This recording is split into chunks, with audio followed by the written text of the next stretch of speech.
Assalamualaikum warahmatullahi taala wabarakatuh. Innal hamdalillah nahmaduhu wa nasta'inuhu wa nastaghfiruh wa na'udzu billahi min shururi anfusina wa min sayyiati a'malina. Man yahdihillahu fala mudilla lahu wa man yudlil fala hadiya lahu. Subhanaka la ilma lana illa ma 'allamtana innaka antal alimul hakim. Rabbi shrah li sadri wa yassir li amri wahlul 'uqdatam min lisani yafqahu qawli.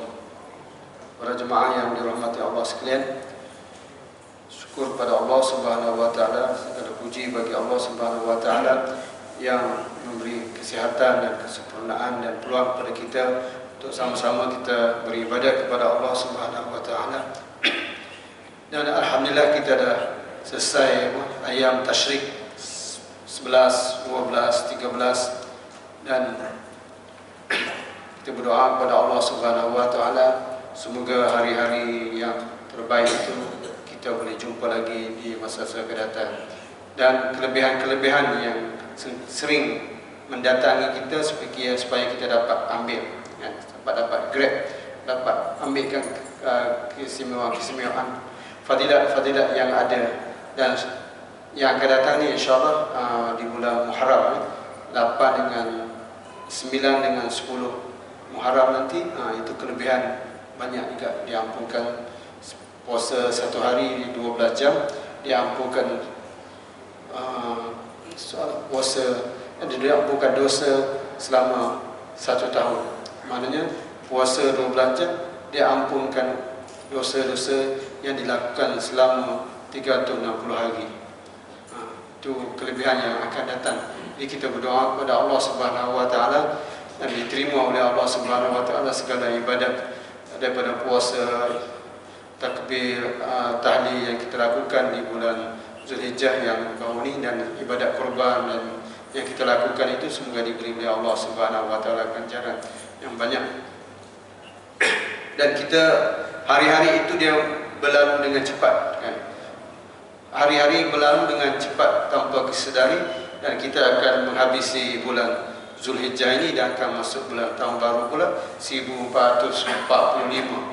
1444 dan masuk 1445 dan akan berjumpa dengan bulan Muharram, bulan awal Islam. Dan di bulan Muharram itu ada satu hari yang hari Ashura yang disunatkan untuk berpuasa, ataupun hari yang ke-9 dan hari yang ke-10.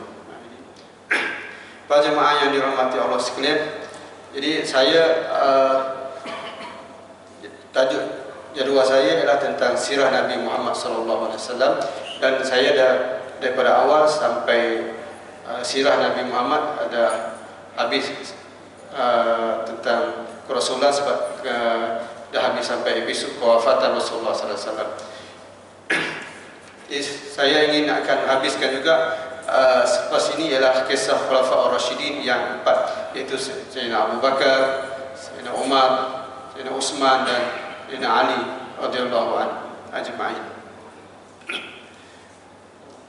Jadi kalau kita menyusuri kisah-kisah para sahabat ini, mereka lah yang mengambil daripada Rasulullah direct dan mereka dapat amalkan, kan? Mereka lah yang mengamalkan apa yang diceritakan oleh Rasulullah SAW.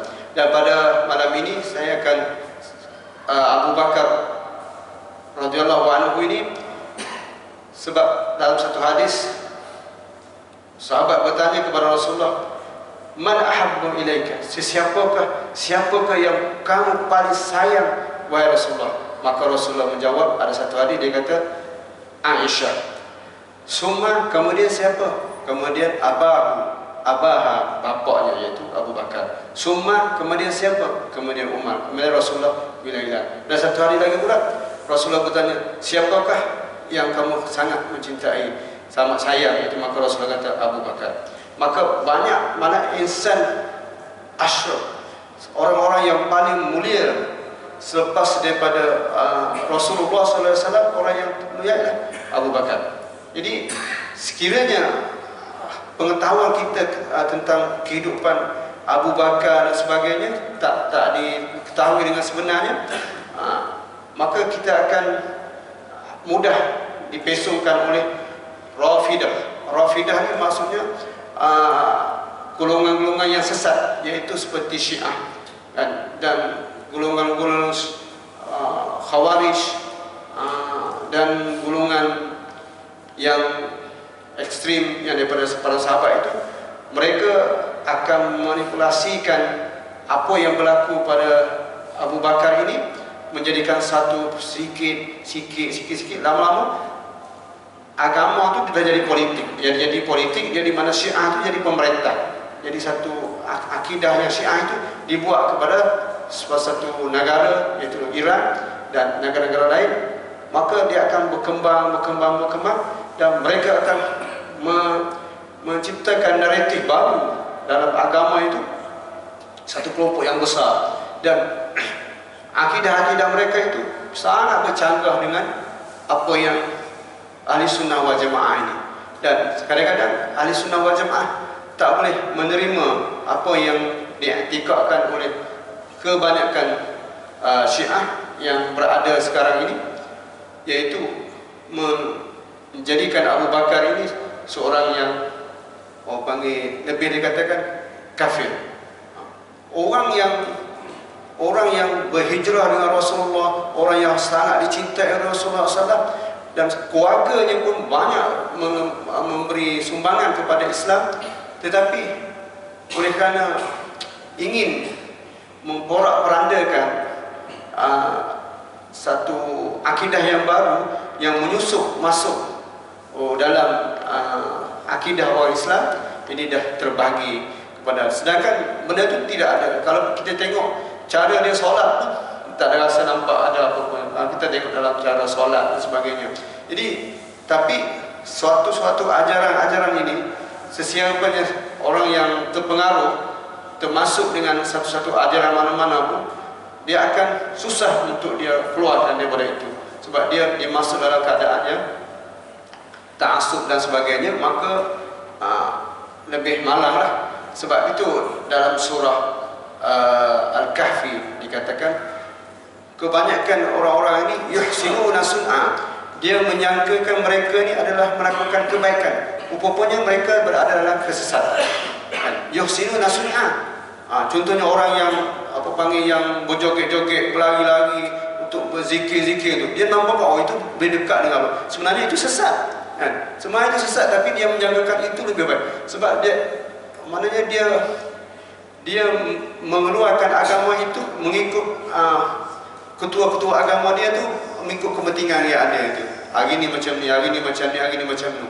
Jadi benda macam tu dia akan berlaku sebab tidak kembali kepada ajaran Islam yang sebenarnya. Kalau kita follow macam tu, jadi kalau masa tak ada ikut peraturan macam tu, rule macam tu, masing-masing boleh mendakwa lah.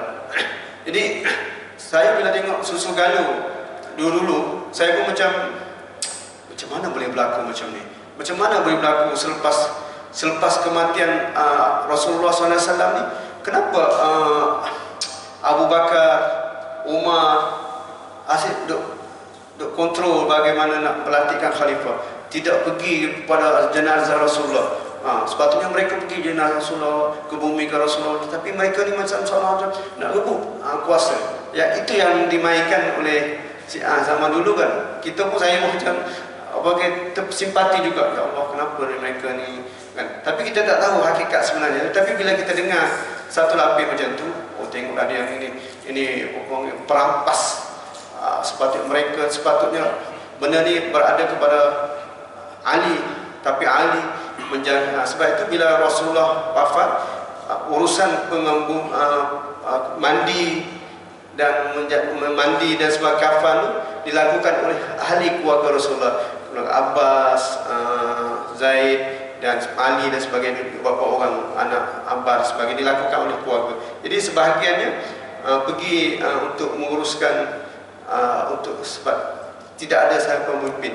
Jadi klaus inilah yang digunakan oleh sebahagian. Dia kata mereka ini cuba nak merampaskan kepimpinan daripada Ali, sedang Ali tidak memberi sokongan kepada. Jadi kat Timus itu bila selepas setahun 2 tahun tu masuk seorang Yahudi yang itu, dia memberi penghormatan sangat besar kepada Ali. Seolah Ali lah segala-galanya. Kenapa sepatutnya Ali? Kenapa Abu Bakar? Ini membawa ke macam tu, akhirnya timbul ahli bait dan sebagainya. Maka dan akhirnya dia untuk nak menjustifikasi dia tu, dia motongkan hadis-hadis yang dibawa oleh Bukhari, maksudnya untuk nak supaya tu, dan untuk memastikan lagi supaya mereka berjaya dalam keadaan akidah itu, mereka mengatakan Al-Quran yang kita ada sekarang tak lengkap, ada lagi beberapa yang disorok oleh Utsman. Jadi yang sepatutnya berlaku macam itu untuk nak menjustifikasikan ajaran. Jadi kadang-kadang orang yang kurang pernah dengar macam tu, dia akan terikut dengan pakaian baik, jubah, janggut macam tu kan, pakaian perempuan macam tu. Jadi kat situlah timbul berbagai-bagai sikap yang dah orang panggil tu bukan lagi agama lagi dah. Bukan lagi cara agama lagi dah. Jadi kalau pernah melihat penyaksian dalam Muharram tu, kita akan tengoklah bagaimana kesesatan yang berlaku, tapi itulah macam clash di antara orang Islam. Sebab itu hari-hari masa-masa fitnah ini perlulah kita kembali kepada Rasulullah SAW dan ajarannya, dan kita tengok kepada susu galur ajaran sirah Nabi Muhammad SAW ni. Kita mengetahui bahwasanya Abu Bakar ni orang yang kedua, orang yang sangat dicintai oleh Rasulullah SAW. Dan kita tengok kalau kisah Abu Bakar ini, dia seorang tajir, seorang ahli perniagaan yang besar, yang dia mempunyai 6 orang anak dan 2 orang isteri sebelum Islam, dan 2 orang isteri selepas Islam ni. Dan kita tengok para sahabat ni, dia berkahwin macam budaya Arab lah mungkin. Macam Abu Bakar, Ja'far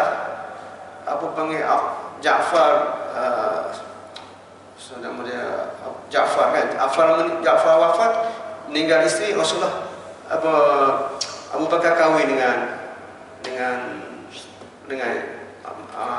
bekas suami isteri Ja'far. Jadi hubungan di antara Rasulullah di antara Abu Bakar dengan Ali itu tidak ada apa-apa pun.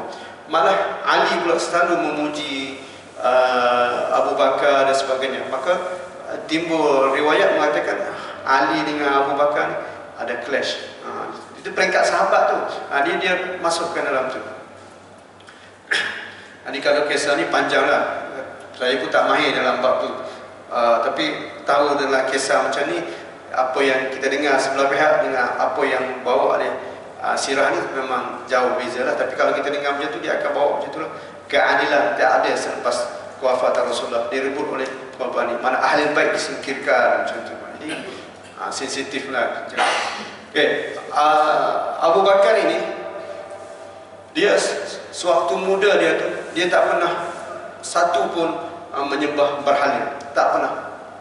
Seorang yang baik daripada awal lagi.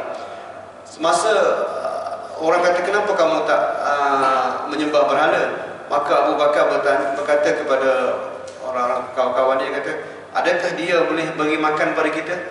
Lepas tu satu pula orang-orang Arab ni, dia kata Al-Uzza, Al-Lata, Al-Manat itu adalah anak-anak Allah. Anak-anak Allah.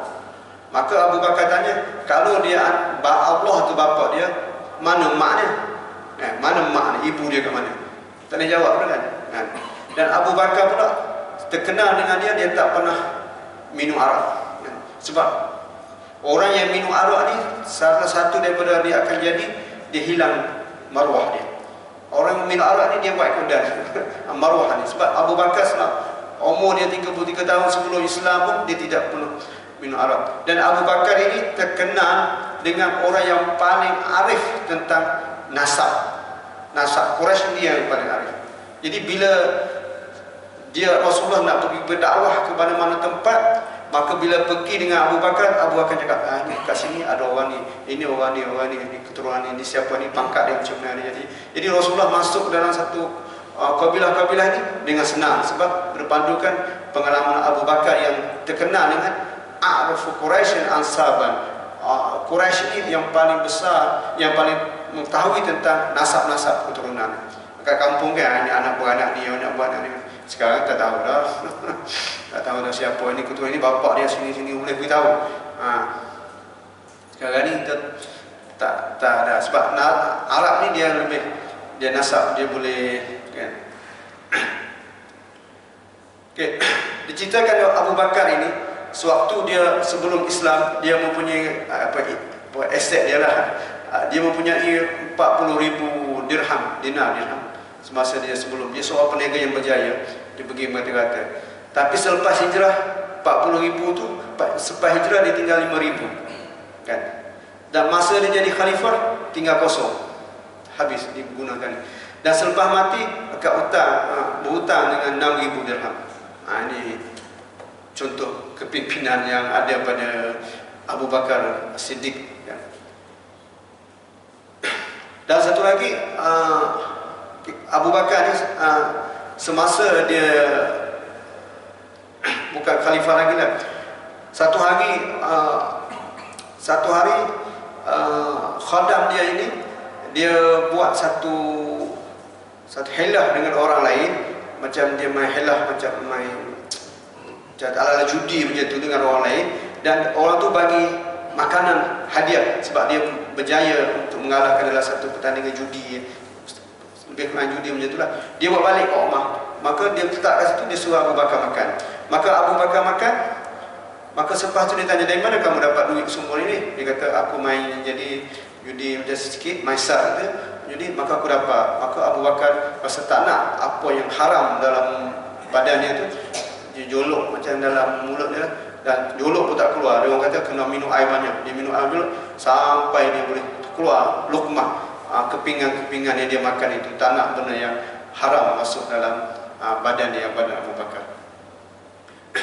Sebab itu Rasulullah selalu berkata kepada Abu Bakar, asdaqan nas imanan, orang yang paling benar keimanan ialah Abu Bakar. Rasulullah jawab, athbatan nas, orang yang paling tetap, paling kuat pegangannya ialah Abu Bakar, keimanannya besar. Sebab lau wudi'ah, Rasulullah kata, sekiranya kita meletakkan iman umat Islam ni satu bejana, satu sebelah ni, satu kafah, satu bahagian, dan iman Abu Bakar satu bahagian, saya berat iman Abu Bakar. Mana keimanan Abu Bakar ni sangat, kita boleh tengok bagaimana bagaimana keimanan Abu Bakar ini.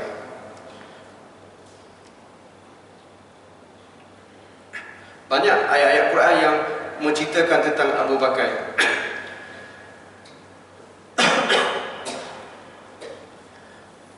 Okay, kita lihat Abu Bakar ini, contohnya sewaktu hijrah, satu masa sebelum hijrah lagi, Rasulullah ni sentiasa pergi berdakwah di Kaabah. Maka satu hari bila Rasulullah pergi berdakwah kepada Kaabah, tiba-tiba datang berkerumun orang kafir Quraisy diketuai oleh Uqbah bin Abi Mu'ayyid, dan mereka ini mencekik dan tendang belasah Abu Bakar. Belasah Abu Bakar sebab Abu Bakar belasah Rasulullah, macam nak cekik Rasulullah. Tetapi datang daripada jauh Abu Bakar. Sebab itu Ali kata, orang yang paling berani sekali bukan orang terkenal dengan Ali paling berani ataupun Umar yang paling berani. Maka Ali kata tidak, orang yang paling berani sekali ialah Abu Bakar. Sedangkan Abu Bakar ni orang yang paling kecil, kurus, macam betis dia kurus kecil macam, dan seorang yang lembut, sopan santun. Tetapi bila berhadapan dengan Quraisy ni, dia sanggup pergi meredahkan untuk keluarkan Rasulullah daripada Uqbah bin Mu'ayyid ini.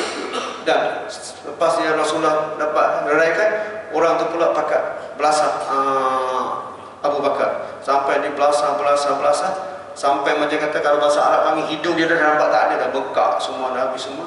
Maka mereka pun bawa balik ke rumah ibu Abu Bakar. Ibu Abu Bakar sebenarnya masa tu tidak masuk Islam lagi, dan Abu Bakar keluarga ni pun masuk Islam lama, ayah dia pun masuk Islam lambat juga, dan anak dia Abdul Rahman pun masuk Islam lambat juga. Maknanya kita boleh tengok macam mana ada antara keluarga tu. Maka setelah balik daripada rumah, maka dalam keadaan Abu Bakar pengsan tak sedarkan diri, duduk terlantar di rumah. Maka sewaktu dia Abu Bakar sedar daripada pengsan itu, maka perkataan yang dia diucapkan yang pertama ialah, apa khabar Rasulullah? Rasulullah macam mana? Rasulullah macam mana? Maka ibu dia berkata kepada Abu Bakar, kau kenapa bertanya dia? Dialah menyebabkan kepada kamu dibelasah oleh orang kawan-kawan kamu. Maka tak, Rasulullah kata, Abu Bakar kata, wallahi aku tak akan minum dan aku tak akan makan selagi aku dapat tahu berita tentang Rasulullah, baik atau tak baik, selamat atau tidak selamat. Maka dikatakan kepada seorang tu lain yang perempuan daripada keluarga Umar, nama dia Fatimah yang masuk Islam tu, dia kata baik. Maka Ali atau Abu Bakar pun kata tak, dia tak akan makan dan minum lagi selagi dia tidak pergi berjumpa sendiri, lihat sendiri bagaimana Rasulullah, okey ke tak okey. Maka dipapah dia, dibawakan dia dua orang untuk berjumpa dengan Rasulullah di Darul Arqam, tempat yang center yang tempat dakwah seorang sahabat itu. Maka Ali bertanya, Abu Bakar bertanya kepada Rasulullah, akhbirni anka ya Rasulullah, beritahu aku bagaimana keadaanmu ya Rasulullah. Maka dia kata, ma asabani syai'in ana kazalik, aku tidak ada apa-apa pun, tak sakit pun. Maka sebab itulah Abu Bakar minta kepada Rasulullah SAW, ud'u ummi bil hidayah, doakanlah ibuku supaya dia mendapat petunjuk daripada Allah. Maka Abu Bakar kata selepas dia balik daripada rumah itu, dia tengok ibu dia ada mengucap 2 kalimah syahadah. Jadi perjuangan Abu Bakar ni sangat besar. Kita lihat Abu panggil itu di sebelum tu. Dan Abu Bakar ini, dia dah dalam Islam ini, ranking orang yang memeluk Islam, orang yang pertama ialah Khadijah binti Khalid, isteri Rasulullah. Dan orang yang pertama dari segi golongan lelaki ialah Abu Bakar As-Siddiq. Dan orang yang pertama daripada kalangan kanak-kanak ialah Ali bin Abi Thalib. Dan orang yang pertama kali memeluk Islam di kalangan hamba ialah Zaid bin Harithah, anak angkat Rasulullah SAW. Jadi Abu Bakar ni selepas Rasulullah menerima Islam dalam keadaan 6 hari macam tu pun, dia dah berdakwah kepada orang-orang kawan-kawan dia ranking korporat kan. Maka bila ranking korporat ini, maka dia senang untuk mendekati kepada orang lain.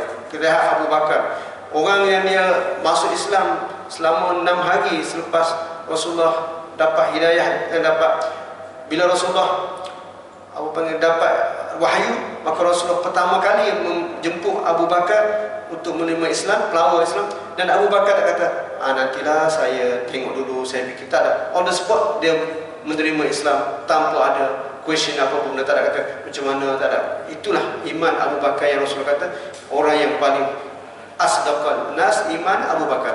Tanpa lain itu macam ada ambil masa sehari 2 hari, tidak. Maka setelah dia masuk Islam tu, dia dalam masa 6 hari dia boleh berdakwah pembesar-pembesar Quraisy. Contohnya Sa'ad bin Abi Waqqas. Sa'ad Abu Bakar ni pembuka Iraq. Zubair bin Awam, Talhah bin Abdullah, semua Zubair ni, Talhah ni semua jeneral-jeneral yang pindah perang Bakar. Abu Ubaidah Al-Jarrah ni pembuka Syria. Utsman bin Auf, orang kaya jutawan.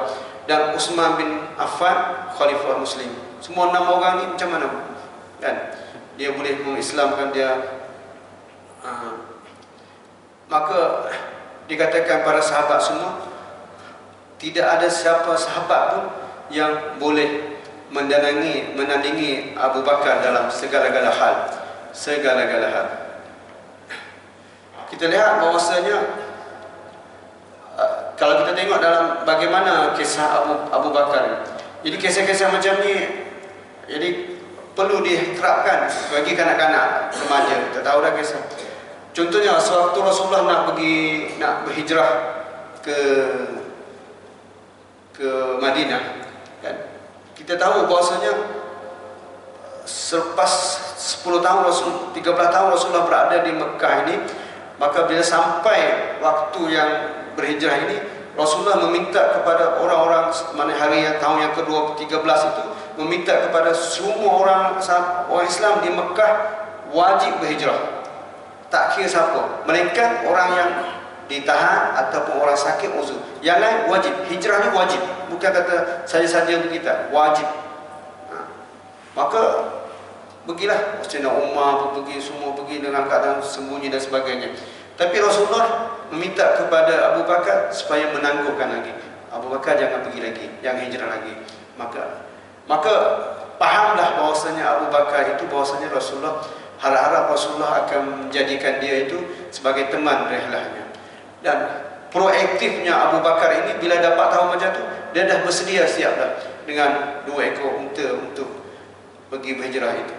Maka sewaktu kita tengok, sewaktu selepas orang kafir Quraisy, orang Islam dah pergi berhijrah semua di Mekah tu, tidak ada orang lain melainkan keluarga Abu Bakar, keluarga Rasulullah dan orang yang ditahan. Itu saja. Yang lain dah pergi dah ke Madinah. Maka sewaktu tengah hari Rasulullah pergi ke rumah Abu Bakar menceritakan bahawa sesungguhnya Allah telah mengizinkan Rasulullah berhijrah ke Madinah. Maka Rasulullah kata, dan engkaulah akan menjadi suhbah, engkaulah akan menjadi teman perjalanan aku pergi ke Madinah. Maka waktu itulah Aisyah kata, saya tak pernah tengok seorang tua yang menangis terasa-asa gembiranya Rasulullah pilih dia sebagai teman. Maka Abu Bakar pun bawa ini unta 2 ekor aku sediakan untuk itu. Maka ambillah. Maka Rasulullah kata, bisaman. Aku tak ambil kesempatan bila awak nak bagi. Tak apa, terima kasih. Tak. Rasulullah kata bisaman. Aku nak dibayarkan. Akhirnya Rasulullah bayar unta itu, bagus dia Rasulullah gunakan untuk berhijrah. Dan Abu Bakar dah buat perancangan awal lagi dah. Maka kita lihat hijrah ni memang kita perlu dengar ada kisah ni kan, kisah hijrah, hijrah kita dengar cerita ni. Maka mereka berdua ni keluar daripada rumah Rasulullah, mereka pergi bersembunyi di gua, apa dia, gua apa? Gua Sur ke gua Hira, selalu ada bertukar. Tapi taklah gua lain kan, gua apa ke tak. Ni gua Sur. Gua Sur.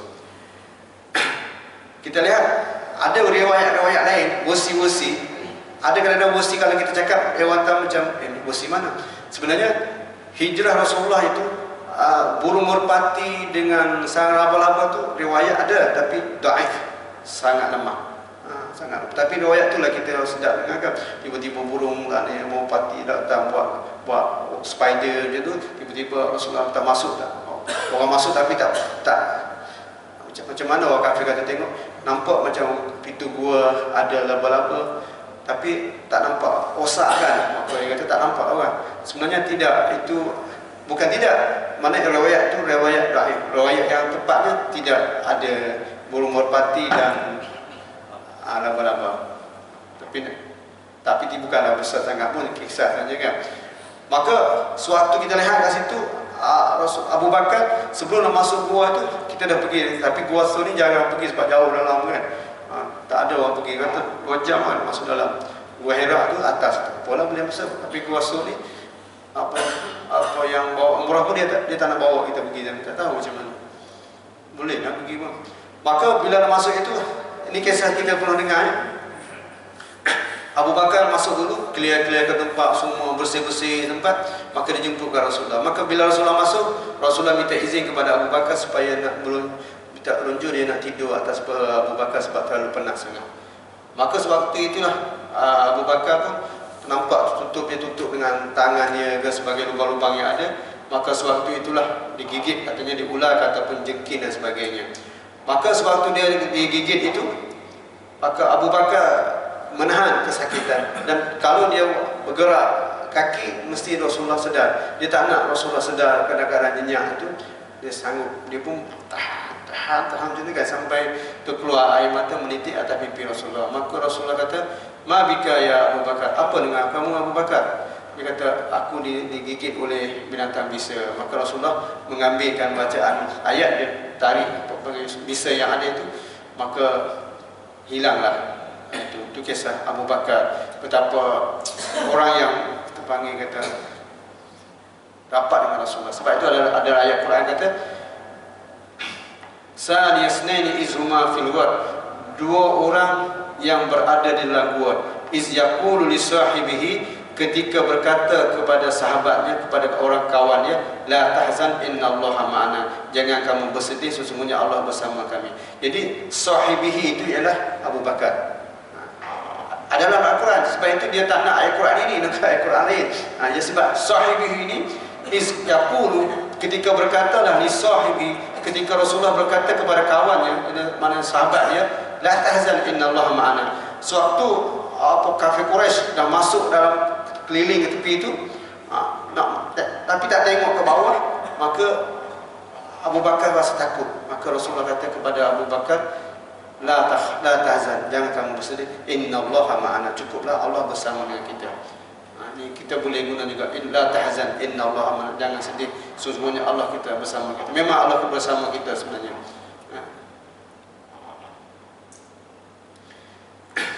Dan dia kat sini ayat kita kata la takhaf, jangan takut.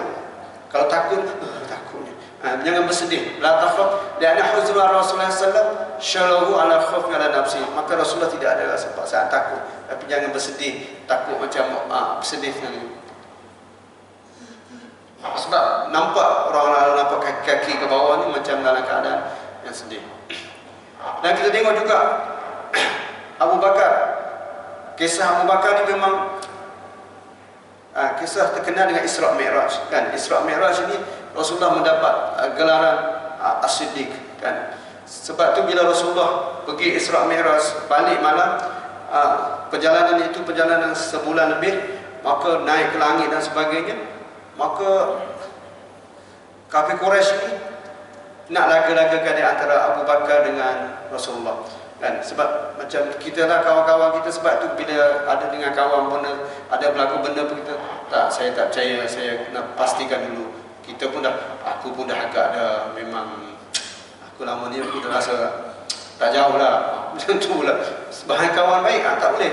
Macam Rasulullah dan Abu Bakar, setelah kafir Abu Jahal kata, wahai sahib Abu Bakar, wahai Abu Bakar, sahabat kamu, kawan baik kamu mendakwa bahawa dia pergi daripada Mekah ke Masjidil Aqsa dan naik ke atas langit jumpa Allah dan pagi ni balik semalam. Macam mana kau percaya tak? Maka Abu kata, betul tak apa dia? Kalau betul apa dia cakap itu, aku beriman. Malah aku kalau jauh daripada itu pun aku beriman.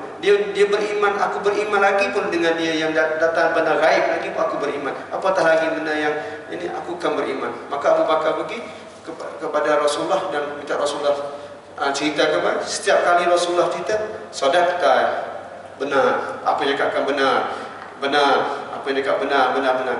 Akhirnya Rasulullah menggelarkan dia As-Siddiq. Sebab tu Abu Bakar As-Siddiq yang membenarkan segala apa yang diceritakan oleh Rasulullah SAW tu semuanya. Maka Abu Bakar, Rasulullah kata, au qala ikana qad sadaq. Betul. Kalau betul apa yang dicakap tu, seperti mana kamu cakap tu, betul. Dia tak pernah berbohong. Sebab tu kita kena tabayun jugalah, kena menselidik juga. Tak boleh nak apa yang berita-berita tentang kebaikan ke kawan-kawan kita, tak boleh. Kena bagi dulu.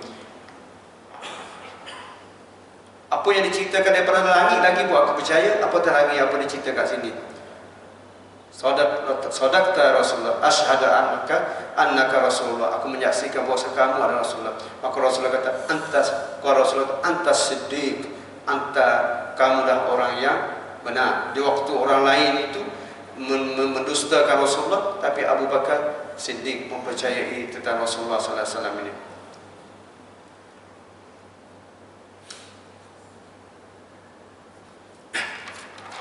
Kita lihat bahawasanya Abu Bakar ni seorang yang orang panggil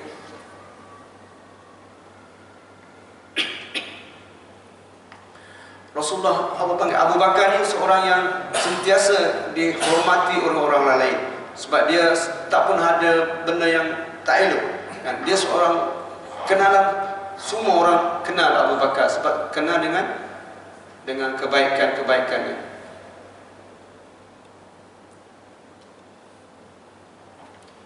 Satu kelebihan Abu Bakar ini kita tengok. Satu hari Rasulullah bertanya kepada sahabat-sahabat dia, masa Rasulullah berada dengan sahabat-sahabat dia, Rasul tanya, "Man asbaha minkum yawma sha'im?" Siapa di antara kamu hari ini berpuasa? Tanya sahabat-sahabat. Qala Abu Bakar, "Ana." Abu Bakar kata, "Saya." Umar kata, "Aku tadi nak puasa tapi aku berbuka." Tak dapat. Sebab Umar ni sentiasa nak menyayangi kebaikan Abu Bakar, tapi tak sempat. Qala faman taba'a minkum yaumul janazah. Siapa hari ini yang kamu ikut jenazah? Sebab ikut jenazah ni satu pahala yang besar. Tapi saya tengok di surau kita, taman kita ni, pada kematian ramai yang pergi. Tak, kalau kampung-kampung dia semayang saja, dia tak pergi kuburan. Jadi kita alhamdulillah sebab kubur berkat. Jadi kita pergi ikut jenazah itu sebenarnya bukan sia-sia saja. Adalah ahli sunnah. Orang panggil tasyik, mengiringi jenazah. Tapi mengiringi jenazah tu pergi kat sana jangan sembang pula kan. Jumpa kawan sembang, itu tak ada tasyik lah. Tasyik ni tujuannya pergi sana untuk dapat keinsafan lah. Jadi doa kepada jenazah, tasyik jenazah. Qala Abu Bakar, "Ana." Dia juga. "Faman atama minkum yawma miskinan." Siapa hari ini yang memberi makanan kepada orang miskin? Qala Abu Bakar, "Ana." Dia juga. Yang memberi makan miskin ni, Abu Bakar kata, dia tengok anak saudara dia ada makanan roti, dia ambil roti daripada anak saudara dia bagi kepada orang miskin. Itu dia sempat buat juga. Mana dia mengaku. Ini bukan riak sebenarnya, sebab nama sebagai contoh. Qala Abu Bakar, "Ana." Siapa Rasulullah kata, "Faman ada minkum yawma ridan." Siapa di antara kamu semua yang hari ini melawat orang sakit? Abu Bakar kata, "Ana." Sebab dia kata dia on the way ke surau, ke masjid, dia jumpa keluarga orang sakit, dia ziarah dulu sebelum jemaah, sebelum solat subuh. Ada dalam ziarahnya. Jadi kalau kita tengok kat sini, hari-hari kita kena ada macam ni lah. Satu, puasa, melawat orang jenazah, bagi makan orang miskin, lepas tu melawat orang sakit kan. Melawat orang sakit ni kita pun dah tahu kelebihannya. Allah mengutuskan 7,000 malaikat untuk mendoakan dia kalau dia pagi sampai petang, kalau petang sampai pagi. Itu maknanya kelebihan-kelebihan besar daripada orang yang melawat orang sakit. Dan kita lihat lagi juga kelebihan. Dan satu, dalam peperangan Tabuk, Rasulullah memberitahu kepada sahabat-sahabat semua, busra bil jannah, kabar gembira kepada orang-orang yang memberi sumbangan tentang perang Tabuk, yang perang yang sangat-sangat dhaif, yang tidak ada kelengkapan apa-apa pun. Maka Rasulullah mengisytiharkan tasaddaqu, supaya sahabat-sahabat yang bersedekah. Maka Umar kata, Umar pun bersedekah, mengumpulkan harta-harta dia separuh, nisfain, satu bagi dua, satu untuk dia, satu lagi untuk jihad fi sabilillah. Manakala Abu Bakar menginfakkan semua harta dia untuk perang Tabuk ini. Maka Rasulullah tanya kepada Abu Bakar, "Bagaimana kamu tinggalkan harta untuk ahli keluarga kamu?" Maka Abu Bakar kata, "Taraktu lahum," aku tinggal kepada mereka Allah wa Rasul, untuk Allah. Jadi kat sini ada orang komplain lah, dia macam mana dia ni habis tinggal habis semua makan. Tak, di sini dia tinggal sebahagian, bukanlah kata tinggal tak ada langsung, tak ada makan, tak boleh. Itu kadang-kadang kena memahami dalam konteks itu, dia bukan tinggal licin semua, tak mesti ada lagi sumber lain, tapi kebanyakan hotel yang besar-besar dia bagikan untuk fisabilillah. Maka Umar kata, "Wallahi, sesungguhnya kullu ma hawatu, setiap kali aku cuba untuk bersaing, untuk bermusabaqah atau berlawan, bersaing dengan Abu Bakar untuk mendapat kebaikan, la usabiqu ala, aku tidak dapat langsung untuk nak menangani Abu Bakar keimanan, baik segi ibadah, baik segi harta, semuanya dikembangkan oleh Abu Bakar." Jadi dekat sini dah Abu Bakar ini terkenal dengan orang yang buka, sentiasa menangis bila baca ayat iza zulzilatil ardu zilzalaha alhaakumut takasur, pun dia menangis bila baca, sebab dia terkenal dengan seorang yang lembut alunannya. Sebab itu sewaktu Rasulullah hampir-hampir sakit, maka dia diminta supaya jadi imam. Maka Aisyah kata, kenapa suruh ayah dia? Ayah dia ni seorang yang sentiasa lembut dan mudah menangis.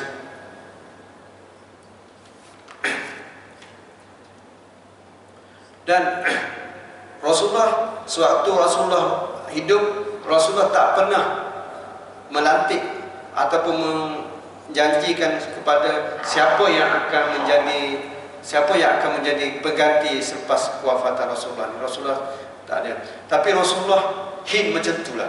Orang yang paling baik, orang yang paling dicayangi, iaitu Abu Bakar. Orang yang kalau dah kamu di iman sebanyak-banyak ni, kalau dibandingkan dengan Ibu Bakar takkan sama. Dan Rasulullah pula, sewaktu Rasulullah sakit, rumah Rasulullah kan dekat dengan masjid, maka Rasulullah minta kepada Abu Bakar supaya menggantikan dia, supaya menjadi imam sewaktu Rasulullah dalam keadaan sakit, penat waktu itu. Maka Abu Bakar lah menjadikan kan.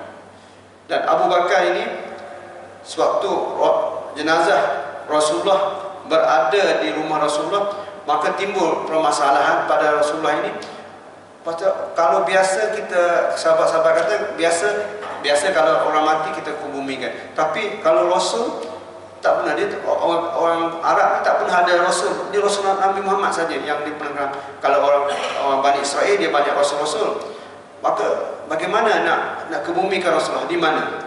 Maka Abu Bakar penyelamat juga, dia kata, aku pernah dengar Rasulullah SAW bersabda, seorang Nabi akan dikebumikan di mana tempat dia mati. Dia wafat dekat mana, dia kebumikan kat situ. Sebab itulah kubur Rasulullah itu di rumah, bukan dalam masjid. Jadi orang-orang ahli bid'ah ni pula, dia pun buat setiap masjid di Pakistan, pada setiap masjid dia buat kubur. Padahal rumah Rasulullah, rumah Aisyah tu di rumah. Kan dia bukan masjid tu, kubur tu di rumah Aisyah. Kan rumah Rasulullah tu berdekatan dengan macam sebelah sini, dekat sebelah ini rumah Aisyah, sini masjid. Maka tempat kubur Rasulullah ni adalah rumah Aisyah. Jadi Abu Bakar kata mesti dikebumikan di tempat dia diwafatkan. Maka digali ke bawah itu, dikebumikan kat situ juga. Di jenazah Rasulullah, tempat Rasulullah mati kat situ. Daripada para Nabi dikebumikan tempat dia wafat.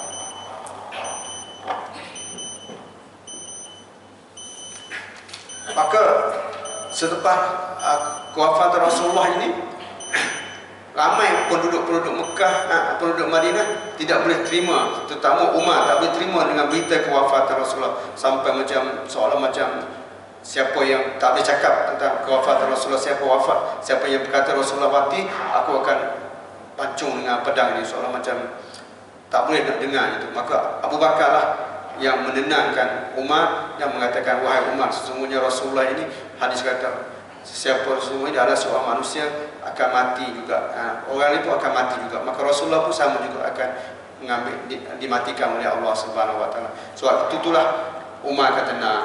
Dan sewaktu itulah juga penduduk Ansar, penduduk Madinah sendiri berbincang, buat satu komplot. Dia kata, kita sepatutnya mengambil alih kepimpinan Madinah ini sebab Rasulullah dah wafat. Orang Mekah mungkin dia akan balik ke Mekah, dan kitalah akan mengambil alih Madinah ini daripada Muhajirin. Maka bila dengar berita macam tu, Abu Bakar pergi berjumpa dengan orang penduduk Madinah, menceritakan bahawasanya bagaimana Abu Bakar ini dapat menangani permasalahan ini. Rasulullah kata, Abu Bakar kata kepada penduduk Madinah, sesungguhnya aku tahu bahawasanya kamu adalah orang yang paling mulia, kamu adalah penduduk Madinah, kamu yang pembentukan hijrah Rasulullah. Tak nafikan itu. Itu cara Abu Bakar.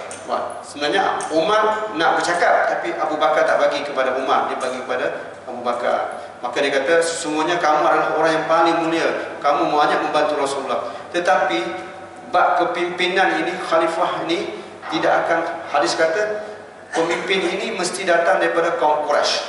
Hadis tetap akan mengatakan al-aimah min Quraisy. Kepimpinan ini akan datang daripada orang Quraisy. tak boleh daripada orang lain. Maka bila Abu Bakar menceritakan macam tu, maka penduduk Madinah pun akur dengan apa yang di hadis yang diceritakan oleh Abu Bakar. Maka akhirnya Abu Bakar kata, okey, kalau macam ni pilihlah sama ada Umar ataupun Abu Ubaidah daripada penduduk Quraisy. Maka Umar tak nak, maka Umar sebaliknya Umar mengambil tangan Abu Bakar untuk aku bai'ah pada kamu, lantik Abu Bakar sebagai khalifah. Maka orang lain pun sangat bersetuju dengan pelantikan Abu Bakar. Maka jadilah Abu Bakar dilantik oleh khalifah. Maka selepas itu datanglah orang-orang lain untuk memberi sokongan kepada Abu Bakar. Dan kisah nanti insya-Allah kita akan jumpa lagi bagaimana pemerintahan Abu Bakar. Setelah pemerintahan Abu Bakar baru-baru saja tiba-tiba timbullah kumpulan untuk menjatuhkan kerajaan Islam, iaitu daripada orang murtad yang tidak ingin membayar zakat. Orang yang baru-baru masuk Islam di hujung-hujung kampung sana, dia dah kata dia tak nak sembahyang, dia tak nak bayar zakat lagi dah. Maka Abu Bakar kata dia tak akan membezakan di antara zakat dan solat. Siapa yang tak nak sembahyang zakat sama juga seperti tak nak solat. Maka dia hantar tentera untuk memerangi orang riddah, orang yang murtad itu. Dan Rasul begitu juga memerangi kumpulan Musailamah Kadzab yang mendakwa jadi nabi dan sebagainya. Jadi mereka itu adalah sebenarnya nak menjatuhkan kerajaan yang dipimpin oleh Abu Bakar. Maka kita lihat bahawasanya akhirnya Abu Bakar dalam keadaan orang yang kata sangat lembut, sangat sopan santun, ini seorang yang tegas dalam mentadbir Islam sewaktu kewafatan Rasulullah SAW. Jadi sebab itu dalam Al-Quran banyak Allah menceritakan kelebihan-kelebihan para sahabat ini. Sebab itu Rasulullah kata, sesiapa yang la tasubbu, janganlah kamu menghina ataupun memaki para sahabat. Sebab kita tak boleh kata, kenapa sahabat awak macam ni, kenapa sahabat macam ni. Dan selepas ini kalau kita dengar kisah-kisah Nabi, kita akan rasa macam mana berlaku. Macam kita kata mana berlaku selepas Umar. Bagaimana Abu Lulu boleh tikam Umar. Dan bagaimana Abdurrahman bin Maljam, seorang hafiz Al-Quran tu boleh membunuh Sayyidina Umar. Nah, itu disebabkan fitnah. Apa panggil kumpulan Khawarij itu, dia memberontak itu sampai daripada Syam di atas cerita itu. Sebab apa? Bila timbul perselisihan, dia buat satu kumpulan pada Khawarij ini, kata, okey, satu kumpulan ini kau bunuh Muawiyah, engkau bunuh Ali. Jadi dua-dua orang ni, dua kumpulan ni pergi bersama-sama untuk membunuh.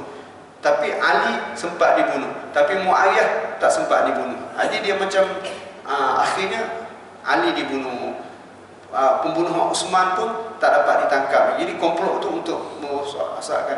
Akhirnya timbul pula selepas Ali dibunuh, timbul pula perang Unta Jamal, yang perang di antara Ali dengan Aisyah dan sebagainya. Kat situ kita tengok perkara-perkara fitnah yang berlaku. Jadi kita kena menyusuri sirah-sirah ini dengan setepatnya supaya kita tidak sebab kadang setengah orang tu dia tak nak kepada Muawiyah, benci pada Muawiyah. Ini Muawiyah ni tak, sebab sedangkan Muawiyah ini adalah penulis wahyu. Dan senang sepulang kata Ali pula, keluarga Ali jadi Hasan, Hussein dan sebagainya. Jadi benda macam tu akan mengelirukan kita. Jadi semoga kita bila baca sirah ni kita dapat tahu kisah-kisah yang sebagai pengajaran lah, untuk dapat ilmu tentang, sebab sahabat-sahabat ni lah yang membawa agama dan menterjemahkan Islam pada kehidupan harian ini. Jadi di kisah Abu Bakar As-Siddiq, khalifah Islam yang pertama setelah kewafatan Rasulullah SAW. Jadi Abu Bakar As-Siddiq radhiyallahu anhu, dan Abu Bakar dengan Rasulullah ni sangat rapat, iaitu bapa mentua Rasulullah juga kan. Ini bapa mentua Rasulullah dan kawan lagi pula. Jadi semoga dapat pencerahan sedikit, semoga jelas apa kekurangan itu mungkinlah boleh baca sendiri insya-Allah dari buku-buku daripada apa pun sumber-sumber lain untuk kita dapat. Tapi kita kena pastikanlah buku itulah, macam ada buku yang menuduh Abu Bakar merampas kuasa dan sebagainya. Aku qauli hadza, astaghfirullahalazim. Assalamualaikum warahmatullahi taala wabarakatuh.